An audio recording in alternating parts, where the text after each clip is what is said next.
All right, guys, let me get that music turned off. It looks like my camera's froze up. That's freaking fan. It looks like my camera's froze up. That's freaking fantastic. There we go.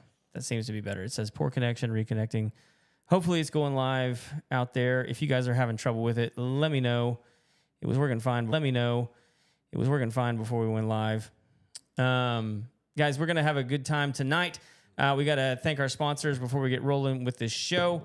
Let's go ahead and thank Lone Star Appliance Repair. Guys, if you have Lone Star Appliance Repair, guys, if you have trouble with your appliances, give them a call at 936-647-2364. Whether it's old or it's new, who wants X4? Whether it's old or it's new, who wants ugly, unmatched appliances? It's way cheaper to get them repaired than it is to go and deal with idiot appliances. It's way cheaper to get them repaired than it is to go and deal with idiot salesmen at the big box stores, because we all know that you're looking forward to spending an entire Saturday having the differences between the appliances that they looked at for the first time that afternoon to you. Just go ahead and get them fixed. Again, 936-647-2364. We also want to thank our sponsor, True Texas Solar. Give them a call, 936-286-8325.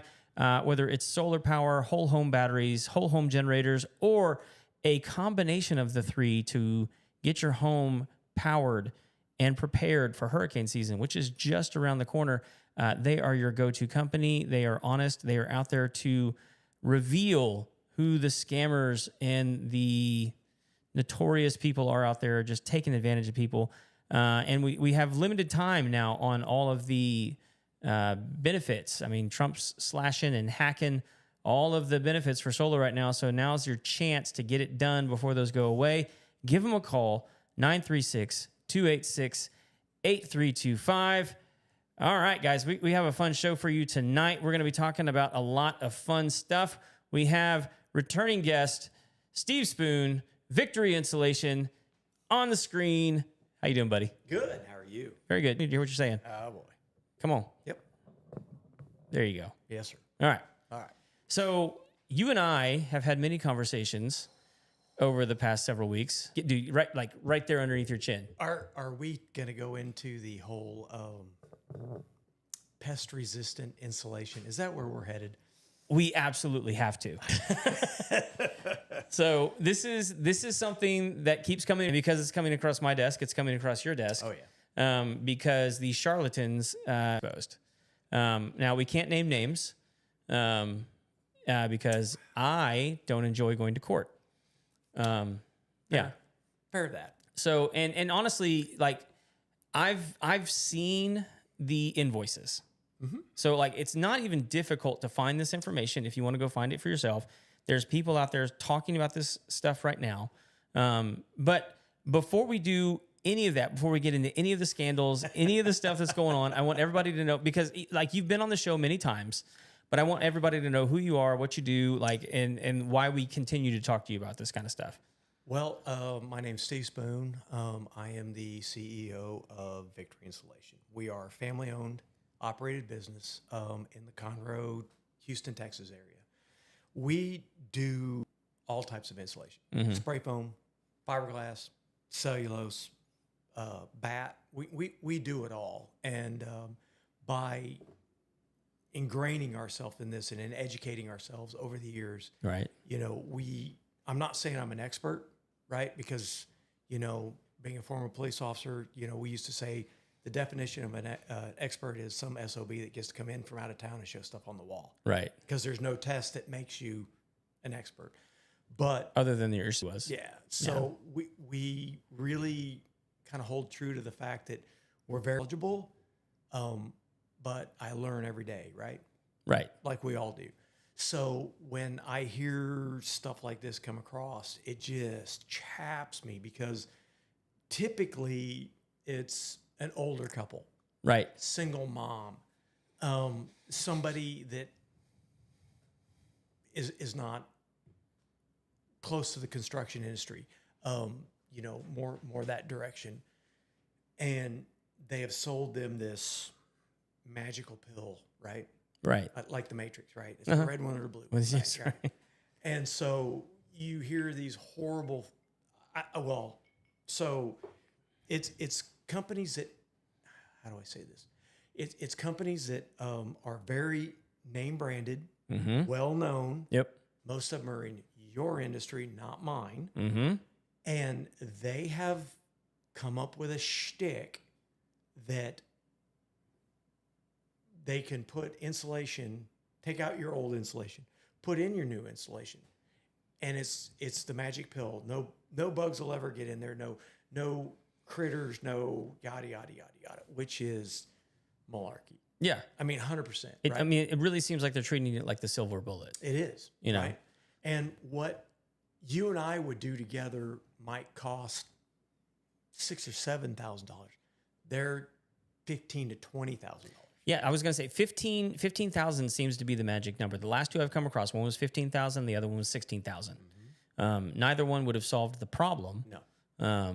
But it would have given that sales guy a pretty hefty commission check. Absolutely. You know, but, and part of that is like you and I understand the price point on this stuff. Oh, yeah. You know, and we can look at it and go like, oh my gosh, they're charging almost double.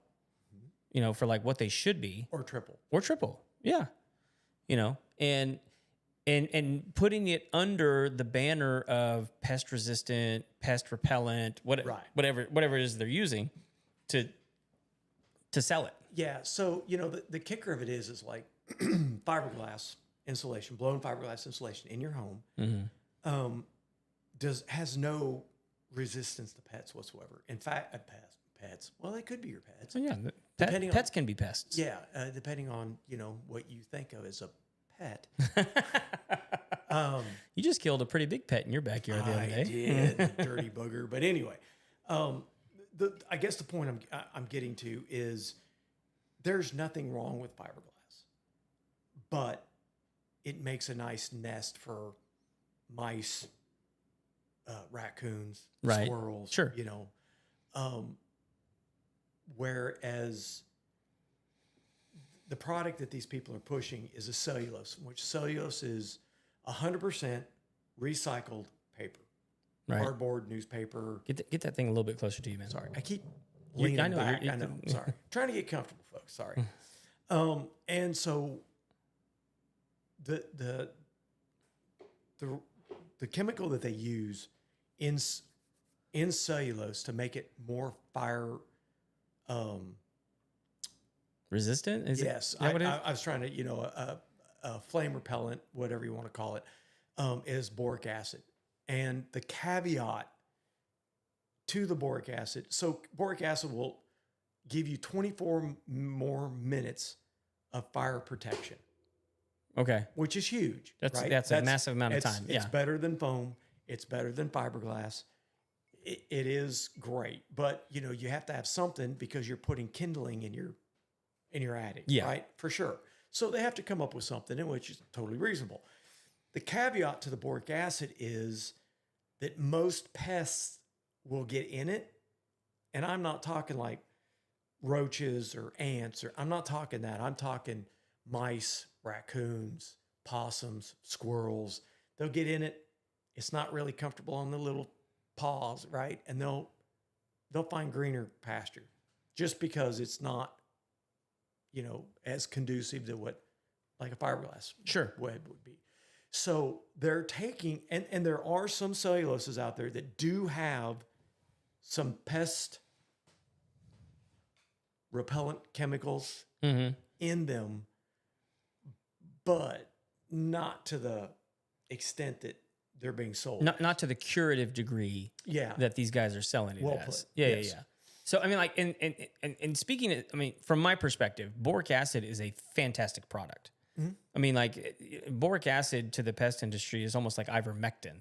Like, I mean, like, it No. is, because it's like it's almost like it works across so many different pests that it's almost like a wonder that we discovered it.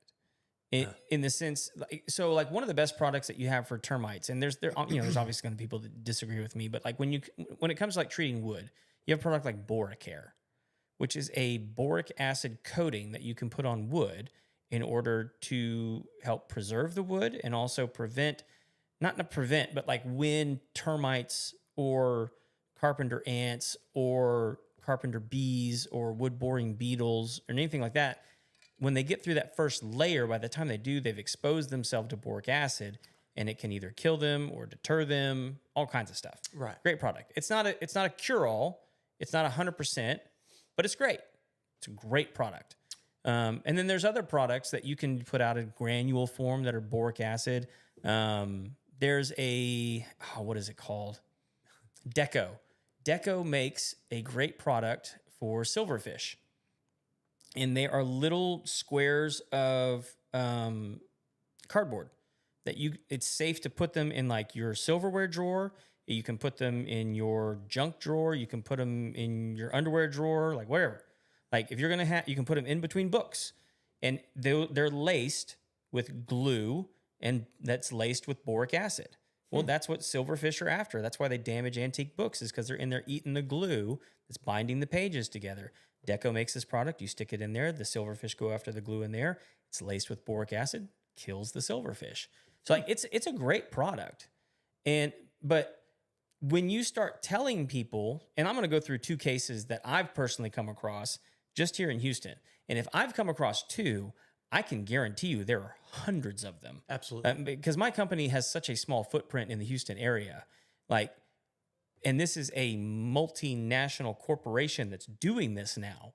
Like, I can't tell you the number of people that have probably fallen victim to this and don't even know. Oh, for sure. You know, and a lot of times it's being brought to my attention through, third parties who are like, hey, my client did this. Should they have done that? Or my client's being told this. Is this malarkey? That kind of stuff. So like the first one is, and again, to your point, it's almost always someone who's either old enough or disabled enough Yep. that they can't personally check on what the person is telling them is going on. Right. So the first one is the one that makes me the most angry, is a woman who is in a wheelchair trying to sell her home and knows that she has a mouse in the garage. Pest specialist comes through the house, tells her that the attic is infested with mice and that it's full of mouse poop, which can be a problem. And For sure. I mean, this, hantavirus and rotavirus, those things have been brought to people's attention recently. I mean, that's the thing that killed Gene Hackman. And so people are a little bit more aware and receptive to, yes, right? like, oh my gosh, that's in my attic. We need to do something. What's it going to cost Right. to do it right now? And she's trying to sell her house, gets told that she has massive amounts of rat droppings in her attic. Well, she's in a wheelchair. Right. She can't climb the stairs. Absolutely. And look. So she's trusting that this person is telling her the truth and that it's going to cost her $15,000 and that's going to solve the problem. So she doesn't have the money. So she gets her boyfriend to co-sign on a loan through their financing company to get this done. $15,000 later, brand new insulation in the house, which is not nothing. It's not nothing, but it's not $15,000 worth of insulation. I'm sorry. Exactly. She still has a mouse in her garage. So my first one was about 3 years ago. House was a single family, 3-bedroom ranch. Okay. Okay. Footprint's probably 1,700. I was going to say 15 to 1,800. Yeah. And hers was like $12,000 or $13,000. Okay. And I stood there and I looked, and I'm like, are you sure you got that right? Yeah. Because I mean, I probably would have been maybe $4,000 Yeah. to take it out, Remove it and put it back. Yeah. right. Because, I mean, taking it out, there's labor to that, right? So that there is that, and then you're putting in from scratch, but that's not a $15,000 house. No. No. And it, older, single lady, she probably in her 70s, late 60s, early 70s, just retired-ish, thinking that direction. And here she is, no, husband to lean on, or, somebody like Do you think that, and you got a company comes in like, I don't want to say the name, but it's like coming in and you're talking to somebody like Kmart. It's nationally known name. You can trust these people. They've been around forever. Yeah. And they're preying on these people, and it's sickening, and I'll be clear about this. I don't know that the corporation is knows being what they're doing. predatory, Right. or even knows what this guy is doing, Or division. right? Yeah, who knows? I've run across this before, where like corporations have been kicked out of places like the Virgin Islands for like using pesticides that have been banned for 20 years and stuff like, and like the corporation, did they know? Did they not know? I don't know, but they disavowed themselves from that dude and sent him to prison. For sure. So who knows? Right. Who knows? What I do know is that it's a pest company that now has their web tangled up with insulation because they bought an insulation company. No. No. So they didn't. What they did is they had been farming out the vacuuming and putting back for so long that they just finally started a division. They pulled it in-house so they could control the cost and go that direction. Right. Yeah. Yeah. I mean, and the thing of it is but like if I was them, I would probably start somewhere like Houston and buy somebody like you. Well, they should have bought me. Was it? Well, they'd probably be doing a lot better right now if they had. Well, I wouldn't have put up with that nonsense. No. So, but that's what I would have done is I probably would have bought like a medium-sized insulation company and been like, okay, how do you guys do this? Learn the ins and outs of it, and then expand it out across the rest of the country. For sure. Or you scalp somebody. Sure. Yeah. Right. From one of the big corporate out there, people don't realize this, but there are huge corporate insulation companies. Sure. And when you say insulation companies, do you mean guys like you, or you mean like manufacturers? No, I mean people like that. Applicators, installers. There are some. Houston has 3 of them that are huge nationwide companies. Okay. And I just keep waiting to be bought up. But anyway, no, just kidding. But if it was me, I would go out and scalp somebody that had a territory like Houston or a Dallas or an Austin or somebody, right, and said, okay, you know how this works. Yeah. Implement it, right?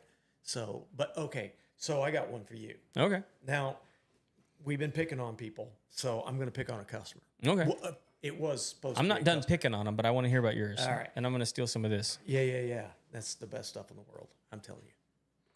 So, get this call from a lady, have mice in the attic, right? I'm like, okay. My suggestion is call an exterminator. Yeah. Let's get rid of them. And then, I'll vacuum out. I'll put it back. All good. Well, she decided that she couldn't stand the thought. So she goes upstairs, gets mothballs. Oh, gosh. Throws them all over the attic. Mm-hmm. And then 4 or 5 hours later, nobody can stand in the house. Yeah. Because everybody's getting sick, right? So then she panics and she demands me to come out right then and vacuum the house. I'm like, well, I would love to be able to just peel a group and go do it, but it's not the way the world works, right? Yeah. I mean, we schedule this for a reason. And so I didn't. It's good stuff. Isn't it? It is good. I know. So you turn right around and I go out there and she's like, oh, I forgot to cancel this appointment. I'm like, what do you mean? And she goes, oh, I had somebody come out today and vacuum it all out. I'm like, okay, good for you. And I'm like, happy that happened. And then I'm like, what did my curiosity, right? At that point, what did you put back? She goes, oh, I'm sorry. She's like, well, I didn't have enough money to put it back. Oh, gosh. I'm like, it is June, late June, in Houston, 90 degrees from 10 o'clock to 8 at night. Yeah. And you have no insulation in this house. She goes, no. I'm like, your unit's going to run and run and run. If it doesn't freeze up, I'll be surprised. Right. And 3 days later, she's texting me, would you just personally finance me? I'm like, no, I'm not doing that. Right? Yeah. But yeah, so yeah, please don't ever throw mothballs in your attic. No, I mean, like, they're toxic. They're highly toxic. And like, the problem is that we're dealing with like third generation information. Like, this is what everybody's grandma used to do. They'd throw them underneath the house. They'd, you know, throw them in a closet. And like, are they effective? Yeah. But like, they're also effective against you. Yeah. So, and there's a reason your nose gets irritated when you're around them. Nose, your throat burns. Yeah. The whole 9 yards. Your body literally is giving you warning signals like, we have a problem here. Like, there's something irritating us, and you need to either remove the item or yourself from the area. Kind of like the first time you drank alcohol, right? Yeah. Your body was like, this is a warning. You shouldn't do this. And your other judgment went, maybe just a little bit more. Maybe I'm good. Maybe I'm fine. And we got a little tougher. So, well, so okay. So here's the other one. Yep. This one's a little more recent, and I just dealt with this one last week. The mouse one, like, that's irritating to me. One, because the woman's in the wheelchair, and then when she called them and said, "Hey, there's a mouse still in my garage," they're like, "Oh, there's nothing we can do. You live next to a field. It's just something you're gonna have to live with." It's like, no, you told her it was gonna fix it, you know, and did nothing. And it's like, she's like, "I spent $15,000," and they're like, "Yeah, that's great, good for you." I'd be calling the state attorney general. Oh, dude.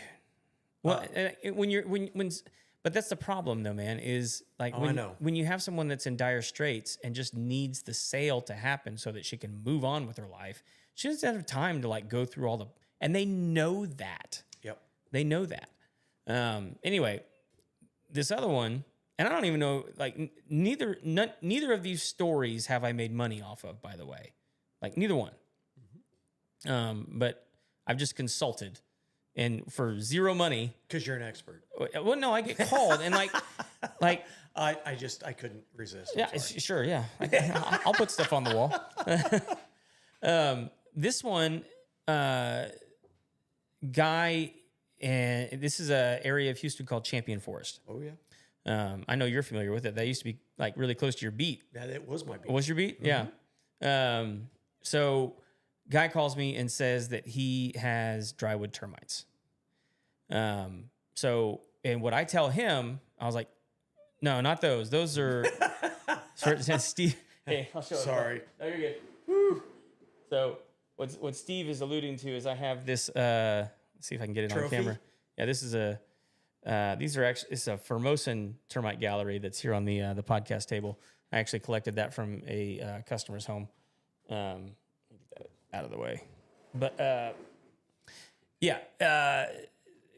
guy in Champion Forest tells me that he's got drywood termites because, again, same company tells him that he's got drywood termites. And I'm like, okay, like, that's interesting. Based on what? So he Gracias. You're welcome.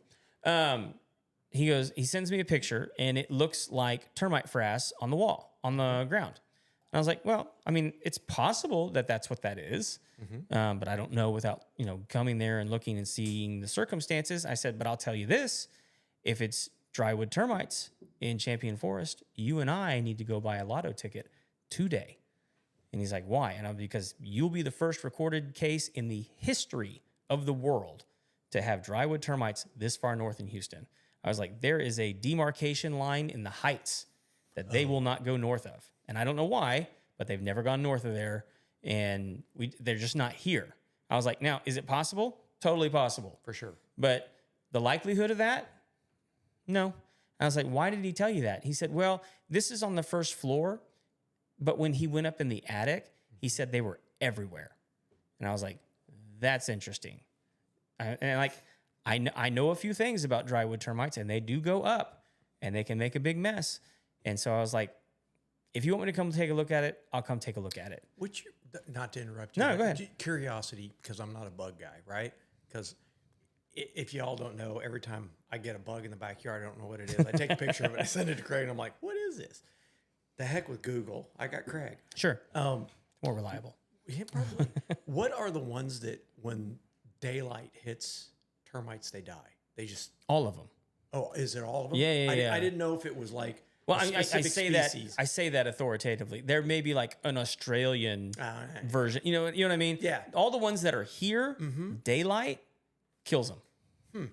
So not immediately, but that's why they build things like that. For sure. Because it's a protection system they can control the humidity, they can control the temperature, and they're not exposed to UV rays, and so it doesn't dry them out. I mean, like anybody that's seen like termites in this area, they're white, and so they're highly susceptible Gotcha. to UV and heat. Not like I'm not saying they need to be like 65 degrees or anything like that, no. but like high temperatures will dry them out and they'll die really, really quickly. Gotcha. I'm I'm sorry. I didn't mean to interrupt. I just was curious, because when I was growing up, I was always told, daylight kills them. Yes. So that's why I thought, well, I wonder which ones those are. So Yeah. But go ahead. The only exception to that would be swarmers, and they turn black when they swarm. Gotcha. Most of them turn black when they swarm. Formosans kind of turn like an orangey brown, but they look completely different from when they're normal. Right. Gotcha. So all that to say, this guy, he's telling me, he's like, yeah, well, they told me that they're all over the attic, and so I need to replace my insulation, and that's going to fix the drywood termites, and it's going to cost me $16,000. So I'm looking for some additional quotes, and I'm like, okay, that's not a treatment ever in the history of mankind. Has that ever been a treatment for termites? Mm-mm. It's just not a thing. I was like, I mean, like, I don't even have to come look at your house. Like, that's not a treatment for termites. Right. Like, did they tell you that they're going to do anything else to fix the termites? He's like, no, they're just going to replace the insulation. Why? Because it's pest resistant and they're in the attic. Okay. That's not a thing. Right. Like, that's, No. I've been going to termite school for years. Like, no one has ever said, you know what? We should replace the insulation to kill the termites. And not just kill the termites, but like prevent them from ever coming back. When I first started, I work with a lot of electricians, a lot of plumbers, and a few pest control people.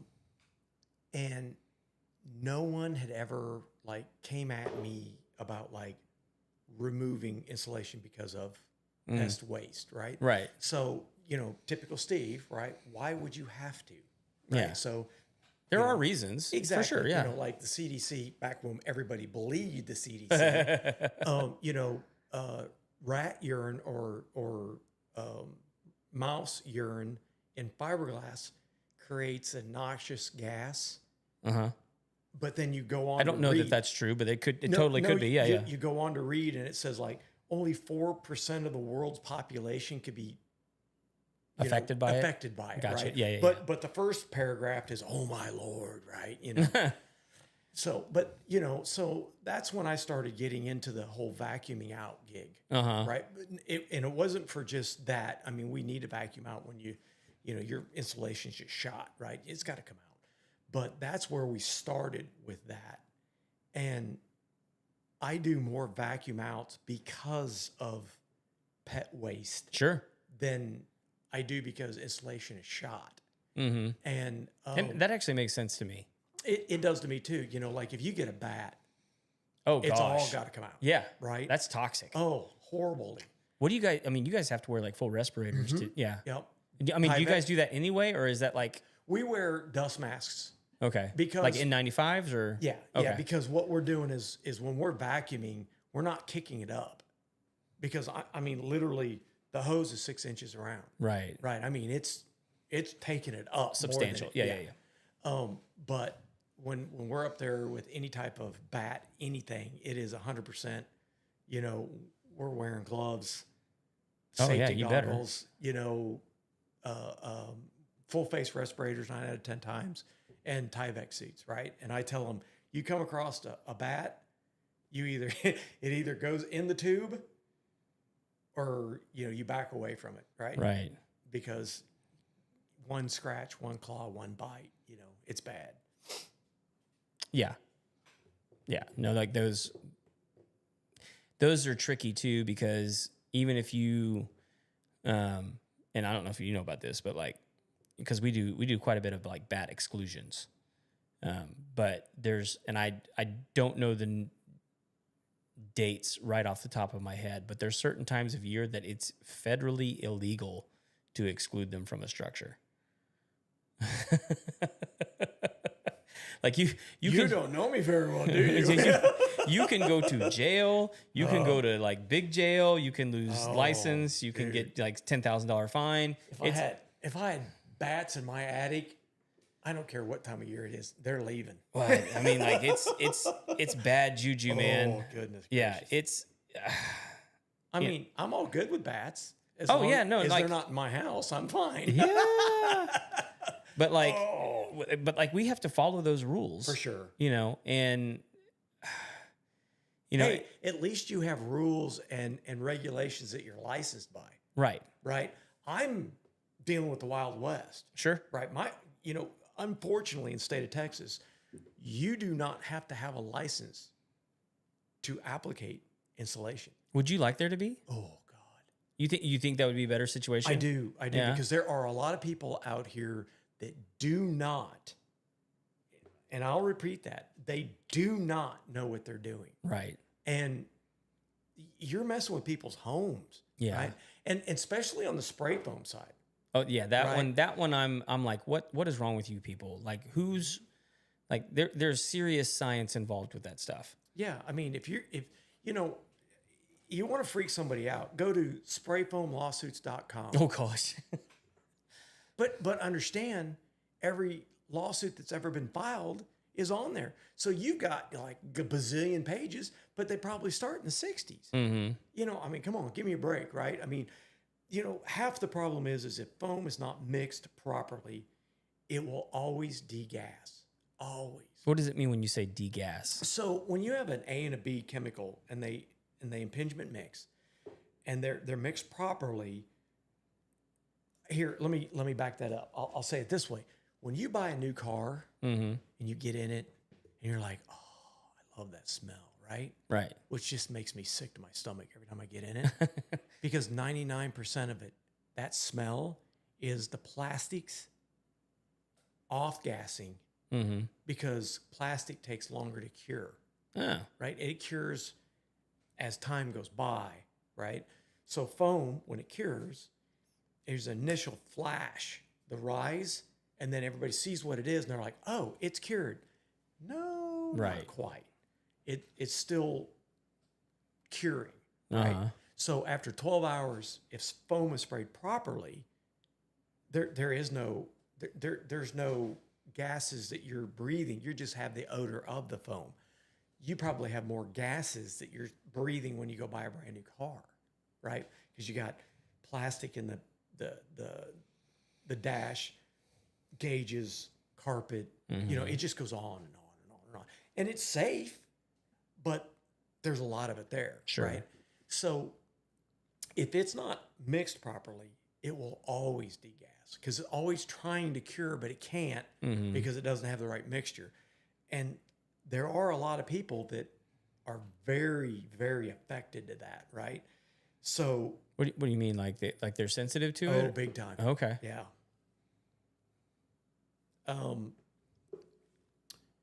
So, in the industry, as time has went on, they've built equipment.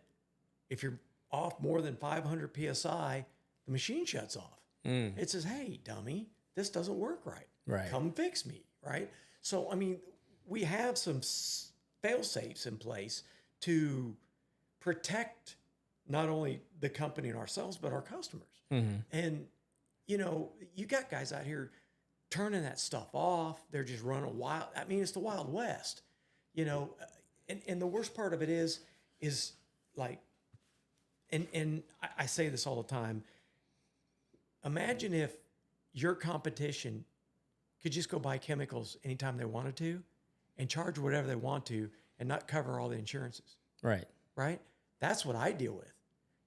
There's a reason that XYZ person outbid me by $4,000 or $5,000 or whatever, is because all they're making is $1,000 off this job.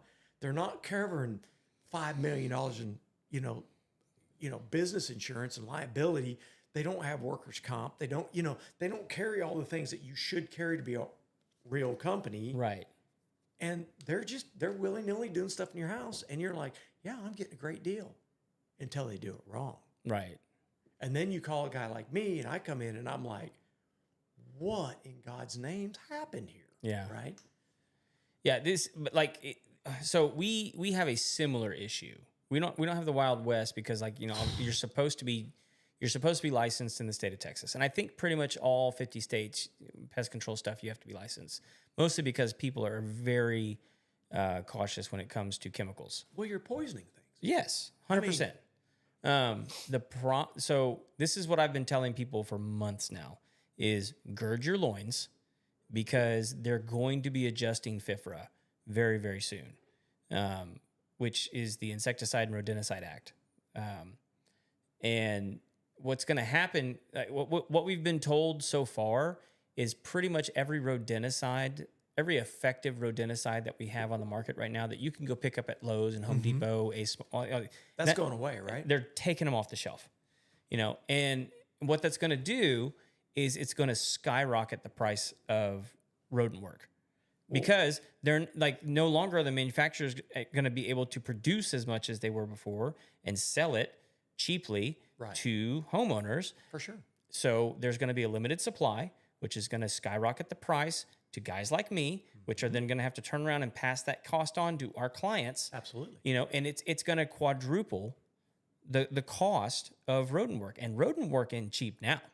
You're right. It's just going to get worse. It's going to get way worse. Well, I mean, but on the other hand, it's going to be safer, because most people that apply this stuff don't know what they're doing. Well, right? This is the problem, right? This has always been the problem. I don't know that it's going to be any safer. I mean, just from my perspective, Okay. I don't know that it's going to be any safer, because I've met some of my competition. Most of them are morons, right? Okay. And I get it. And they tend to ascribe to the same philosophy that the homeowner does, and that is, and this is part of what they're trying to wrangle now. Let me guess. If a little's good, a lot's better. You got it. Yep. You got it. And so what they're trying to wrangle is you have these online marketplaces where you can buy everything. And so, California is squawking like a stuck pig because they've banned all these products, but they can't keep these multinational corporations that do shipping across the world from you, California resident, buying a product that's perfectly legal in Texas and then having it shipped to California where they can use it on their house. And there's nothing they can do about it. For sure. To keep them from doing it. Yep. And so now the federal government is trying to get involved and going, okay, we can't ship pesticides across state lines. And all the manufacturers and all the shipping companies are like, what the hell? Yeah. Why not? We're not selling to licensed individuals. Yeah. We're selling to individuals. And I get the problem. And it's probably the same thing for you, right? Well, so there is a movement in my industry that the manufacturers are kind of getting on board with the thought process that the Wild West is bad for business, right? So in the long run, yeah, and we're at the long run, right? So I think and this is conjecture on my part. So nobody's told me this. But I think what you're going to see is there are some associations that are trying to reel this in somewhat. And I think what you're going to see is applicator certifications. And if you do not hold a certification, they're just going to quit selling to you because you're bad for their business in the long run. Yeah, and they don't want you associated with their products. Right. And what happens right now is I go out, hypothetically, that online. And I do a bad job somewhere. And I come out and say, nope, not me. It is XYZ chemical company. Well, they come out, they take a core sample, they go back.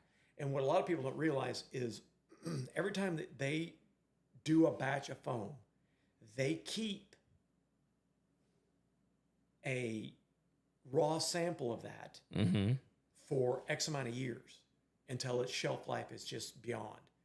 And then they'll destroy it. And if they have a claim of it's bad chemical, they'll go back, they'll get that chemical, they'll pull it out, and they'll spray it, and they'll test it, and they'll be able to prove applicator issue or manufacturing issue. Okay. And I come from the manufacturing side. So this is the reason I know this. And I will tell you, in the almost 10 years that I worked for a chemical company, it was never the chemical company's fault. And I would say, even if it could have been the chemical company's fault, it was never the chemical company's fault. Right? So they hang the applicator out to dry. Sure. Right? Because they don't want the lawsuit. No. And with all that said, so now you turn right around and you get a chuck in a truck, and that guy screws it up. Then you call a company like, and I'm going to use like Huntsman or BSFA or big, Sure, multinational, huge chemical company. And they come out there and they're like, not our fault. It just makes the whole industry look horrible, right? Because Huntsman's not going to own that. They're not going to replace that guy's house. They're not going to fix it. Yeah. And then you flip the script, but this guy's going to get on social media and just everything about foam is horrible. Right? My son says it all the time. He goes, every time I get TikTok, Instagram, anything of that nature, he's like, these people that do a good job get roasted by all these people that don't know what they're talking about, but they know somebody that knew somebody that knew somebody that was related to somebody that knew somebody that knew somebody that had a bad experience. Right? And it's just like one of his bandmates was over in West Texas, and he's like, he goes, put that on TikTok or Instagram. Man, that'd be awesome, blah, blah, blah, blah. And Wyatt's like, no, Yeah. I'm not doing it. And I'm like, I get it, right? Because, I mean, I get some grief every now and again, but, I'm argumentative enough. I'm going to come back with facts.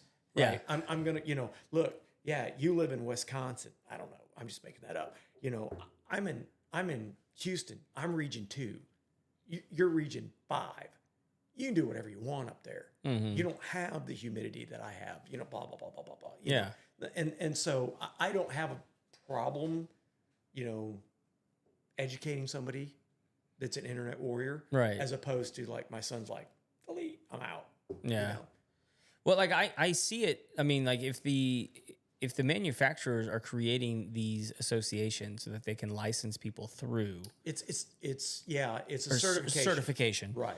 If they can certify people through, I mean, the nefarious side of my brain goes to, oh, if you're certifying these people, then you can say they didn't apply it right, which makes you less appealing to a lawsuit if something goes wrong. And then you can, like you said, hang those guys out to dry. Right.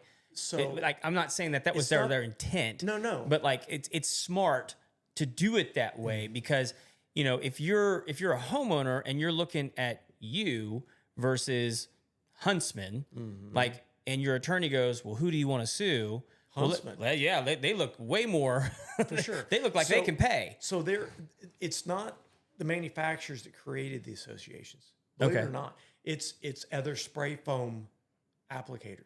Oh, it's like a what do you Yeah. call it? It's an association. Association. Thank you. and every year it grows a little bit more. And one of them is straight from Facebook, and it just became a page where people bounced ideas around. Okay. It was meant to be a resource, right? And you get some of these guys on there that are just jackwipes, right? They're so No. they're so they can't get over themselves, types. But it's nice because say you come up with a project, and I've never sprayed a 3.8 pound closed cell roofing foam that is been engineered to be on the interior ceiling, right? What's my starting temps? Right? I've never sprayed this before. Take a picture, put it on there. Someone in the US or North America or even Europe is going to pipe up and go, hey, I've used that once. We had luck at this. Maybe Right. start there. You know, that's kind of what it was started for, and it's evolved. And SPFA really is kind of taking it to another level, and they brought in a lot of building science and that kind of stuff. Right. But I mean, that's kind of the gist of, I think, where it goes, right? But I think we're going to see in the next, well, you know, the big beautiful bill killed us, right? So if you built a brand new house and I spray foamed it, you get to take $5,000 as a tax credit. No, 2026, you can't. It's gone. it's gone. Okay. Right. So So we only have like, what is it, like 6 months. 6 maybe? months left? Yeah. Yeah. So, you know, when they did away with all the solar and Credits and and the wind and all that kind of stuff, they gutted all of it. Mm-hmm. You know, you used to get big tax credits for a new AC unit. Right. Gone. Oh. All of it's gone. All of it. The whole construction industry gutted on tax credits. So I think you're going to see in the next couple of years, I think the building code's going to change. Oh. Because you start to sniff the rumor, right? Right. And I think that you're going to see R22 in walls. R13's been the norm since, I don't know, since, you know, Christ was corporal, as my dad would say, right? I mean, that's been a long time, right? So if you take an R13 batt insulation Mm-hmm. and you put it in a 3 5/8 cabin, which a 2x4 wall is, it's only a R11 because you smash the fiberglass by the time you put The constriction drywall. on it. Yeah, yeah. So if you want R22, you're gonna have a 2x6 wall, Oh, okay. Yeah. But Right? that makes sense. Yeah, yeah. right? Because you need that volume. Well, what's more expensive, building your exterior walls at a 2x6, or stay at a 2x4 and spray foam it instead? So I think, crystal ball, nobody's told me, but I think that's where it's going. Yeah. Because Austin is dabbled with R49 Oh, blown really? in, where it really in code, if you look at Blue Star Energy in Region 2 is R30. Houston is R38. That's what I'm saying. I think I see, or I think what is coming is you're going to see the wall code change and the attic be like R50 or better. Mm-hmm. And when you do that, then I think you get back to the fact of, well, what costs, you know, less in the long run, Right. right? Yeah. So I mean, like if you were building one right now, like what would you throw in there? So, you know, you need a moisture barrier, Right. And everybody Tyvek's a house. But if you spray foamed closed cell foam in the walls at 2 inches, that's a moisture barrier Mm-hmm. at R14, which would feel like an R40. So I think if I was going to build one right now, I think I would closed cell foam the walls and 3 inches or 3 to 4 inches in the roof deck. So would you? I mean, so no moisture barrier at all, no Tyvek. Don't need to, I mean, so you put up the exterior walls and then insulate. Yeah. because then I glue it together. Uh-huh. I mean, that makes sense. I mean, but what happens, you know, does it matter the siding? Yeah. Yeah. If you went with like a hardy plank or something like that, you're still gonna have to do the blue fiberglass wallboard on the outside. Okay. And then you're gonna You're gonna waterproof foam the the back tape. of it. Yeah, yeah. You're gonna waterproof the tape and so on and so forth. But on that OBS on the interior, you spray that close cell foam, and you're going to seal it up tight, Okay. right? With that wallboard on the outside, the closed cell on the inside, you're going to have a tight seal on that house. You know, as my dad would always say, you'll be able to air condition that with an ice cube and a fan. Heat it with a match, Yeah. you know. Yeah. But I mean, it'll be very, very, very tight. You know, then you can go to a 92 furnace, right? Right. With the newer AC system with a fresh air intake at probably like 10% fresh air coming in, you'll be able to heat and cool that house for. And I'm being realistic when I say, you know, you take a 3,000 square foot house, you'll be able to air condition that thing for 100 to 150 bucks a month. Yeah. And be like a meat locker. Yeah. Well, I mean, is there any, like when it comes to like heat sources with foam and things like that, is there anything people need to be aware? Like, could you not have like a wood fireplace? Could you not have a gas fireplace? Could you, propane heaters? I mean, different things like that. I mean, like, is some of that affected by any of that, or is it really is, because like when you have a fireplace, you're going to have the fan installed, because it's not going to draft right. It's funny. We went to a house. I had a lady call me in Cypress, and she's like, I can't make this house work to save my life. And I'm like, what? You know, you get these oddball calls, right? Sure. Yeah. And so I drive all the way out there, and I'm thinking, what in the world? Why can't this house perform properly? What are you talking about? So I get there, and they light the fireplace, and it's in the winter, so thank God, you're right. And immediately the house starts filling up with smoke. I'm like, what in the world? And they're like, we can't enjoy a fire. I'm like, well, you live in Houston. What do you need a fire for? Like 3 days out of the whole year, you know? I want one, dang it. Yeah. So I'm like, So just out of curiosity, I went over to the other side of the house, and I just opened a window for this supreme reason that my eyes were watering more than anything else. And instantly, that chimney started to draft. You're so tight, the house does not bleed from anywhere. I mean, the company that sprayed foam in there did a fantastic job. Right. I have no complaint. But nobody took in the thought process, we got to be able to draft. Right? Yeah. So you're going to have to a house just breathes different when it's airtight. Right. I mean, like we tell people that all the time. It's like, we're like, seal this up from bugs. I'm like, you really don't want us to do that. It's like, house needs to breathe. You know, I prescribe to the thought process that you either ventilate the bejeebies out of it, right? I always use the old baseball term. At the trade deadline, what do?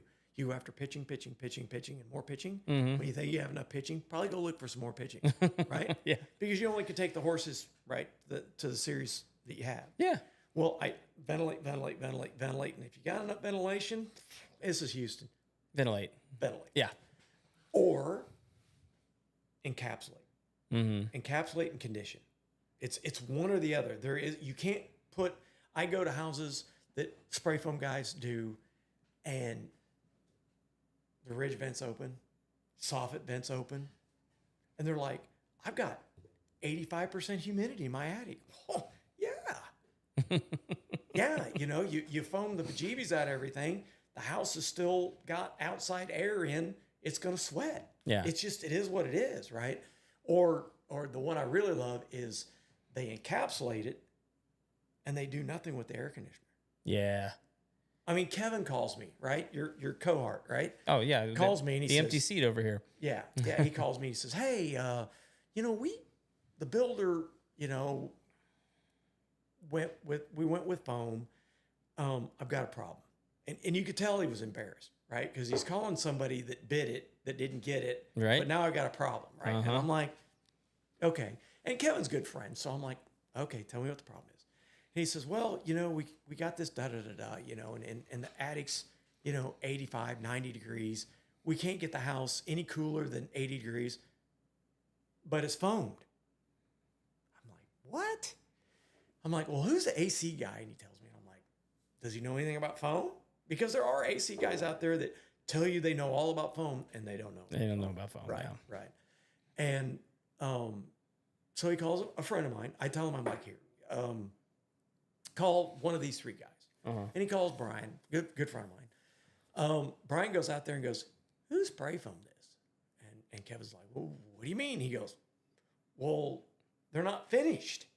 And he goes, "Well, yeah, they are." He goes, "Well, why is that over the porch area is wide open? So all the heat from below on the metal Going from the right heat up in the is attic. going right up in the attic." And he goes, "And why isn't that closed? And why isn't that done?" So Kevin calls me. I go out there, take a quick look at it. I'm like, "Well, you got to close it, and then you got to condition it." And the builder was like, "What do you mean? Yeah. You're a builder, right? If you're going to foam on a regular basis, You better know what you're doing. yeah, because you're creating either a hot box or you get it completely closed up, and then you create an aquarium Yeah. because it's going to get wet and it's going to grow brown and black stuff, and you can't have it. It doesn't work both ways, folks. It's one or the other. That's it. I think I told you about my friends. They've been out of their house now for like almost 8 This is the one with the picture on the wall. Yes. Oh, Yeah. Go ahead, tell them. Yeah, no, I mean that's the same thing. I mean, it was like they foamed everything, and then didn't put a send and return in the attic, which is a big no. From what I'm no scientist when it comes to foaming, but like if you're gonna foam a house and you're gonna put foam in the attic, you better have air circulation in the attic. Otherwise, you've got a giant igloo cooler that's just gonna grow mold. Right. And that's exactly what happened. And they couldn't figure out for the longest time why they were sick. Oh, absolutely. And finally, I think it was the wife pulled a picture frame off the wall, and everything behind the picture frame was just black speckled on the wall, and it was just a freaking nightmare. So I went to one in a Point Aquarius, and I got called into this one. I know that neighborhood. I got pulled into this one, and air conditioned friend of ours pulled me into this, and he's like, "Look, whoever did this didn't do a very good job." I'm like, "Okay."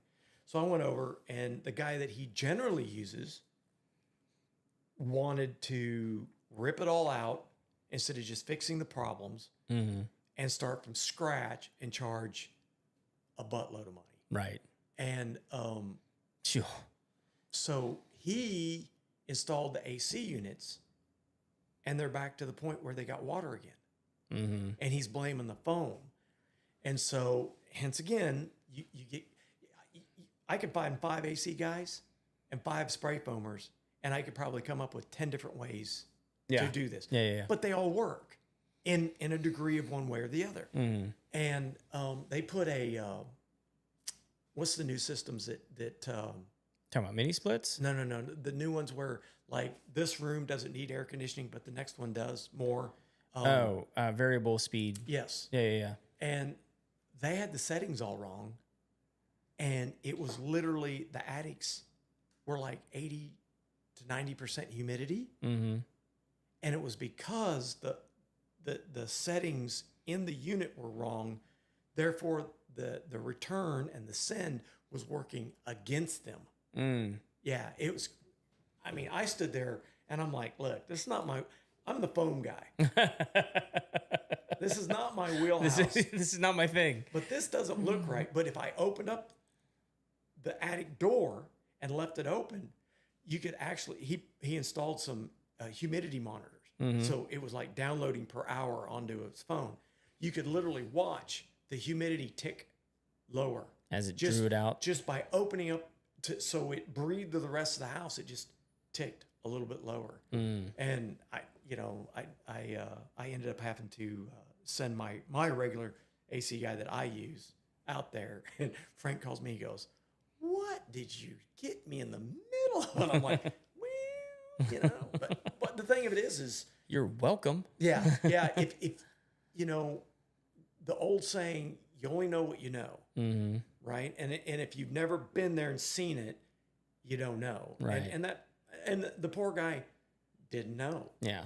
Well, I think that's the problem with foam is it's still new enough that most people don't know a darn thing about it. No, what happened is in the early 70s, Houston was the hotbed because this is where it was all made. Mm-hmm. and they tried to use it, and the AC people just, if it was a 5-ton house, regularly they put a 5-ton unit in. Right. Well, generally you would put like a 4-ton unit in. Hence again, not my wheelhouse. Yeah. I'm using that for an example. So it would run longer, Mm-hmm. right? They didn't do that. Everybody had problems. The lawsuits flew, but Georgia, Alabama, Louisiana, Florida, the Carolinas, all these people have as much humidity as we do, yet they've been using it longer than we have in Houston. Mm-hmm. It's because this is where it started and failed. Everybody sued everybody, so everybody's been afraid of it. Now it's came back around. Yeah. But there's technology. There's multitude of people in the industries that know how to do this now. It's just it's the old saying in the oil industry, right? Why would I change something now? We've been doing it that way for 40, 50 years. Yeah. Works. Not that there's something better, but that works. Yeah. And that's kind of what Houston's just having to grow up Yeah. now to Yeah. it. We've been needing that, take that pill for a while. Yes. So, well, we're about to run out of power. So we might want to wrap it up. Any parting words? I know we've covered a bunch of stuff. We covered a couple of scandals. I mean, I will tell you the one that I was talking about earlier. The way that one kind of finished is what the other pest control companies thought was sawdust in the attics ended up being actually a pesticide, a granule pesticide that someone had put out in the attic, and so they had convinced the guy that the granule pesticide was sawdust in the attic, and that's why he needed to then Vacuum it all out. vacuum it up because he thought it was a bunch of termite poop, which, Not much of a pest control guy, is he? no. So he's a pretty darn good insulation salesman. So, but Easy. I mean, look, everybody's got their skills. For sure. So, but I mean, like if you had to leave everybody with anything or any parting words on any of this kind of stuff, I mean, like I know it's something you deal with on the daily, but what would you want to tell everybody? I think that the number one, going back to this whole cellulose thing, is I think that I would tell everybody this. I would get a minimum of four different estimates. Mm-hmm. And I would go from insulation contractors to pest control people, and I would ask multiple different companies to come in and give me estimates, because if you're at $10,000 and everybody else is down in the $4,000 to $5,000, Ask questions. yeah, there's a problem there, Yeah. right? An obvious problem. Yeah. And I will tell you that air conditioning people, insulation people, and pest control people, you have the lion's share of them are very decent, honorable individuals, but always know that you got a chuck in a truck and you got people that are just scammers, Yeah. right? And if it's too good to be true, it's too good to be true. Yeah. Right. If you're getting, somebody comes in and says, well, I'll do that job for $900 and everybody else is at 15. There's a problem with that $900 one. Yeah. Right. So I just would always tell everybody, it doesn't matter what home improvement that you do, just make sure that you get multiple estimates, because like the Better Business Bureau, in my opinion, hence my point, in my opinion, it's a pay to play. Yeah. If I pay a lot of money, I can get a 4-star review. For right? sure. So I don't trust Angie's List. I don't trust, the Better Business Bureau. I don't trust those people. I trust, lining up those estimates and looking at what their pricing is, because the guy that's way too high, that's an issue. The guy that's way, way, way, way too cheap, but you got 2 or 3 of them, they're all within a couple $100 of each other. That's your honest guys. Yeah. Right? They're in it to make a living, because that's what we're here for. But on the other hand, we're not here to rob anybody either. We're here to Right. do a good job and be honorable. Yeah. Yeah. I'll add to that. Just become a good question asker. Oh, for sure. Be a good interrogator. I think that's a key skill that most people just miss out on. And guys like us don't mind it. I encourage it. I welcome it, because it's like, you may ask me a question I've never heard before, and I want to know that question. Yep. Then I'm going to hunt for the Yeah. answer, right? And always remember, just because Billy Bob on the corner used ABC 123 company doesn't mean that's the company to use. Sure. Right. It's when you get online and you get, who does pest control, and you get 4 or 5 people that say this company, and then you get 1 or 2 that says this company, and then you get one that's got like 10. Well, then message that person that recommended them. What did they do for you?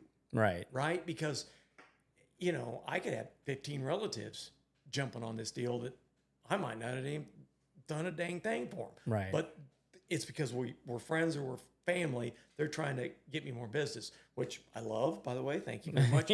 Please carry on. Yeah. But my point being is make sure that those are real recommendations. Yeah. Right? Because in the end of the day. Yeah, because Oh, God, here we go. Drink for Kevin.